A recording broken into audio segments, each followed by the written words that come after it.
कानपुर में घरों पर लोगों ने पलायन करने की चेतावनी दी है। ये चेतावनी लगातार बढ़ती दबंगई और गुंडागर्दी के खिलाफ उठी एक आवाज है, जिसमें आरोप है कि मुट्ठी भर दबंग न सिर्फ बेटियों से छिड़खानी करते हैं बल्कि विरोध करने पर मारपीट करते हैं।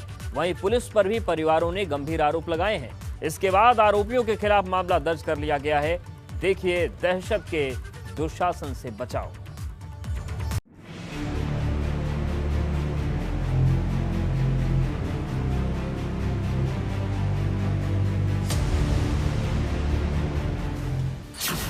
दीवारों पर लिखे ये सिर्फ शब्द भर नहीं है, ये दहशत की वो कहानी बयां करते हैं जो जहन से निकलकर दीवारों पर उतर गए।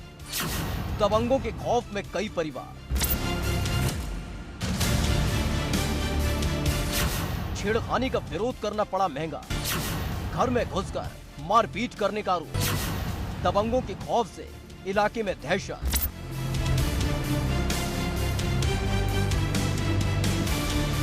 कानपुर के थाना कर्नलगंज इलाके के कई मकानों पर पलायन करने की चेतावनी लिखी हुई है और आंखों में दर्ज है वो खौफनाक मंजर जो अपनी आंखों के सामने इन परिवारों ने देखा है।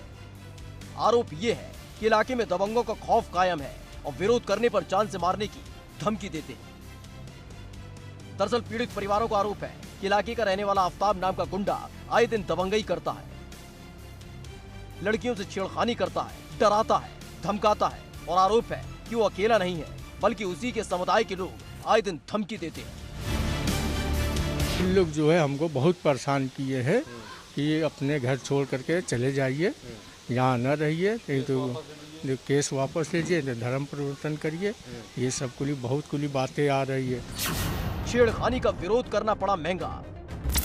दहशत के साए में जी रहे इन परिवारों का आरोप है कि आए दिन उनकी बच्चियों से छेड़खानी की जाती है। 4 दिन पहले एक बेटी के साथ दबंगों ने छेड़खानी की और जब विरोध किया गया तो घर में घुसकर मारपीट की गई। मेरी भी 2 बच्ची हैं, वो भी कभी घुस सकते हैं, मार सकते हैं। इसका इतना दबंग आदमी है, गम्मू खाओ पेज बाग हाथे में, कंगी माहौल में इसका व्यवहार है। वहाँ पर रहते हैं इसके चट्टू बट्टू गुंडे आते थे, यहाँ बफ्तियाँ कसते थे। वही तो सारी जड़ है और उसका कुछ हो नहीं रहा, बस ताला लगा दिया गया है। पुलिस पर लगाए गंभीर आरोप। दरअसल इन परिवारों का कहना है कि पलायन की चेतावनी अचानक से नहीं दी गई है, ये सिलसिला लंबे वक्त से चल रहा है। वहीं पुलिस से शिकायत के बाद भी कोई कार्रवाई नहीं की जाती। 2 लोगों को पुलिस ने पहले पकड़ा, फिर बिना किसी कार्रवाई के छोड़ दिया। थाने से जो है उनकी बेलें हो रही हैं, सुन रहे हैं, बेलें हो रही हैं। और ये बाहर आफ्ताब और जोहरा, खुशनुमा और गुड्डू, ये अपनी बाहर जमानत करा के आ जाएंगे, रहने लगेंगे। उनको खतरा ही बना हुआ है, क्योंकि वो उसका कहना है कि एक चक्कर की हमारी कमाई नहीं सही। उसका दामाद सऊदी में काम करता है और उसका कहना है कि हमारी एक चक्कर की कमाई नहीं सही, ये चक्कर है। पीड़ित परिवारों का आरोप है कि पुलिस की इसी कार्यशैली की वजह से दबंगों के हौसले लगातार बढ़ रहे हैं। तो वहीं जब मामले ने तूल पकड़ना शुरू किया तो पुलिस कमिश्नर असीम अरुण ने दबंगों के खिलाफ मामला दर्ज करने और गैंगस्टर और NSA के तहत कार्रवाई का आश्वासन दिया है। कर्नलगंज थाना क्षेत्र में घटना हुई थी आज से 4 दिन पहले, जिसमें कि 2 पड़ोसियों के बीच में विवाद हुआ था, मारपीट हुई थी। एक लड़की के छेड़खाने की बात आई थी और ये 2 भिन्न संप्रदाय की बात थी। इसमें जो तहरीर प्राप्त हुई उसके मुताबिक FIR दर्ज की गई और 2 लोग को गिरफ्तार इसमें किया गया। 2 अन्य गिरफ्तार किए गए, जिनकी कोर्ट ने रिमांड नहीं दी क्योंकि धाराएं इस प्रकार की इसमें थी कि रिमांड वहाँ से मिल ना सकी। अब ये मामला और गंभीर आज प्रकट हुआ है, जिसमें कि कुछ लोगों ने ये शिकायत की है कि उनको इस प्रकार की धमकी मिल रही है, वो असुरक्षित महसूस कर रहे हैं। मामला 2 समुदाय के बीच का है तो मामले में राजनीति भी शुरू हो गई है, जहां फिर अपने अपने तरीके से इस मामले की परिभाषा गढ़ी जा रही है। झगड़ा है तो पुलिस ने मुकदमा लिखा होगा और पुलिस कार्रवाई करेगी, लेकिन मेरी इस पर आपत्ति है, कोई भी धार्मिक नारा अपने व्यक्तिगत झगड़े में नहीं लगाया जाना चाहिए। यदि एक धर्म का व्यक्ति नारा लगाया कि दूसरे धर्म के व्यक्ति नारा लगाया तो पूरे शहर का अमन चैन खराब होगा। किसी को भी शहर का अमन चैन नहीं खराब करना चाहिए।